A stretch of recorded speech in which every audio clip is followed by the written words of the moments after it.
মুহূর্তে ভোট ঘোষণা দিলেন নির্বাচন কমিশন। 23শে এপ্রিল এবং 29শে এপ্রিল দুই দফায় ভোট ঘোষণা দিলেন এবং মে মাসের 4 তারিখ ভোট গণনা হবে এবং ভোট ঘোষণার পর পিরজাদা নওশাদ সিদ্দিকী সাংবাদিকদের মুখোমুখি হয়ে ভোট বয়কট করার কথা বলেন। কি বলছে আপনাদের শোনাবো বিস্তারিত খবরে। বারবার মমতা ব্যানার্জি স্বার্থের জন্য, তার গদি ফিরে পাওয়ার জন্য তিনি এসআইআর নিয়ে নাটক করছেন। আজকে তার জ্বলন্ত উদাহরণ তিনি নিজেই দিলেন।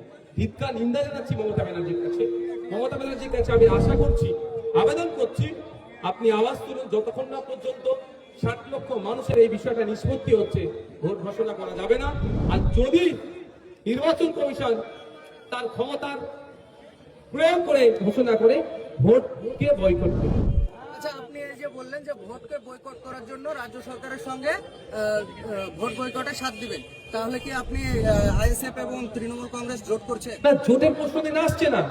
তৃণমূল কংগ্রেসকে আমি প্রথমে চোর বললাম, কিন্তু তৃণমূল কংগ্রেস যদি বাংলার মানুষের স্বার্থে ভোটকে বয়কট করে যতক্ষণ অ্যাডজুডিকেশন সমস্যার সমাধান হচ্ছে ততক্ষণ পর্যন্ত এই বাংলার মানুষের স্বার্থে আমি এই দাবির সাথে সহমত হব। দাবির সাথে সহমত হওয়া মানে এই নয় যে আমি তৃণমূলের সাথে জোট করছি। বাম এবং জনতা উন্নয়ন পার্টির সঙ্গে কি জোট হওয়ার সম্ভাবনা আপনাদের?